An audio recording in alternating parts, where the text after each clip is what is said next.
अस्सलाम वालेकुम class 7 student. तो बच्चों हम पढ़ रहे थे आपकी चैप्टर नंबर 7 ज्योग्राफी के जो हमने लिए थे कल चैप्टर नंबर 7 वाटर के बारे में, जिसमें हमने पढ़ा प्रीवियस क्लास में वाटर साइकिल के बारे में और fresh water and saline water के बारे में हमने पढ़ा। तो आज हम पढ़ने जा रहे हैं आपका distribution of water bodies.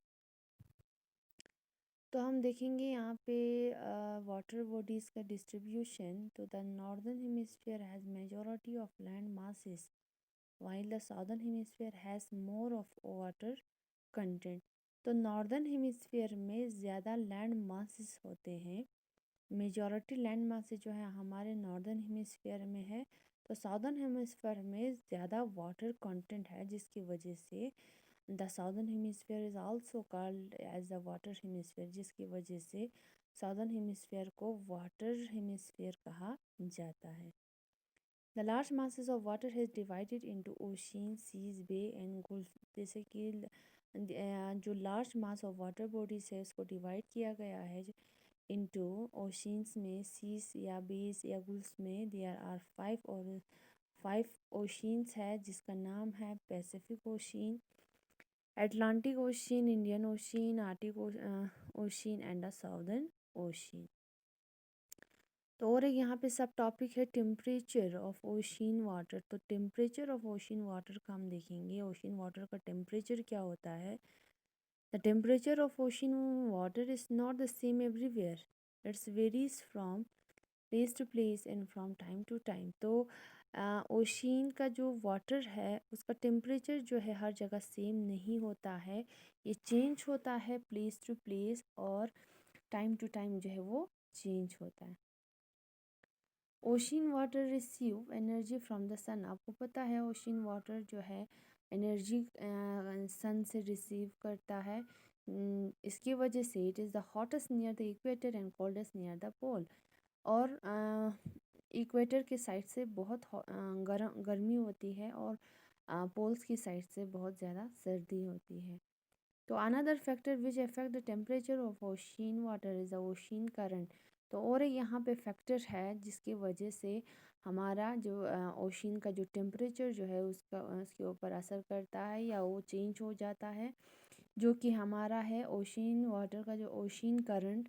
The warm current rise the temperature. तो अगर किसी जगह पे वार्म करंट होता है तो वहाँ पे उस जगह का या उस ओशियन पार्ट का, उस वाटर पार्ट का टेम्परेचर जो है वो राइज कर देता है, और जिस जगह पे कोल्ड करंट चलता है वहाँ पे टेम्परेचर जो है वो डाउन हो जाता है, लोअर हो जाता है। तो देखिए यहाँ पे सर्कुलेशन ऑफ ओशियन वाटर। तो ओशियन वाटर का सर्कुलेशन कैसे होते हैं। The water of ocean is always motion vertically and horizontally. जो ओशियन वाटर है वो हमेशा मूव करता है, या तो वो वर्टिकली मूव करेगा या तो वो हॉरिजॉन्टली मूव करेगा। The movement of water takes place in 3 waves. तो यहाँ पे वाटर मूव करता है 3 वेव्स में। एक हुआ आपका वेव, दूसरा tide and third one ocean current.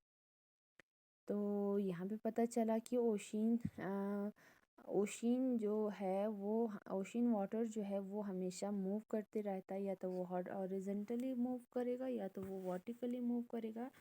तो मूवमेंट जो है वो 3 वेव्स में चलता है, जैसे कि एक है आपका वेव, दूसरा आपका टाइड और तीसरा आपका ocean current. Waves in ocean current are the horizontal movement of ocean water, while tide are the vertical movement। तो यहाँ पे वेव्स और जो ओशियन करंट है वो आपका हॉरिजेंटल मूवमेंट है, और जो टाइड चलता है वो आपका वर्टिकल मूवमेंट है। तो हम पढ़ेंगे वेव्स के बारे में। Waves are the oscillatory movement in the water. तो यहाँ पे वेव जो है वो आपका ऑसिलेटरी मूवमेंट है वाटर का। They are cause by the alternate rise and fall to the surface water. ये क्या होता है, यहाँ पे अल्टरनेट राइज होता है, फिर फॉल नीचे गिरता है, फिर राइज होता है, फिर नीचे गिरता है।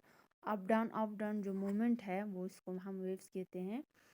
The horizontal movement of wind over the surface of water in ocean and seas result in the formation of waves. जो हॉरिजेंटल जो हॉरिजेंटल मूवमेंट है, तो वेव्स को हमने हॉरिजेंटल मूवमेंट का वो वेव्स है। तो जो हॉरिजेंटल मूवमेंट है ऑफ द विंड, जो विंड चलता है by horizontal movement on the surface of water, तो जिसकी वजह से सीस में, ओशियंस में क्या होता है, वेव्स बनता है। Particles of water are push down by the wind and they came up again. तो वाटर का जो पार्टिकल्स है वो पुश करता है किसको, बाय विंड जो है इस वाटर पार्टिकल्स को पुश करता है, और फिर से वो क्या हो जाता है, ऊपर चला जाता है, फिर वो नीचे गिरता है। तो एयर विंड क्या करता है, वाटर बॉडीज को पुश करता है और वो ऊपर चला जाता है, फिर वो कहाँ आता है, नीचे। This up and down moment is passed from one particle to another and this appear as wave. तो ये जो मोमेंट जो है वो एक पार्टिकल्स, वाटर के एक पार्टिकल से दूसरे पार्टिकल्स में पास हो जाता है, जिसकी वजह से यहाँ पे वेव्स बनता है। Waves travel in direction of wind. Waves हमेशा जिस जगह से विंड चलता है उसी साइड से या उसी डायरेक्शन से वो मूव करता है। Actual forward movement of water particles इस वेव इज लिमिटेड। जो यहाँ पे वाटर पार्टिकल्स है उसका जो एक्चुअल जो फॉरवर्ड मूवमेंट जो है वो लिमिटेड होता है, जिसकी वजह से therefore waves travel great distance. तो वेव जो है वो एक लंबे एक ग्रेट डिस्टेंस चला जाता है, but the water particle remain in the same place. लेकिन जो वाटर पार्टिकल्स है वो उसी सेम प्लेस पे रहता है। ये हुआ आपका वेव्स। बाकी नेक्स्ट जो है हम नेक्स्ट लेक्चर में पढ़ेंगे।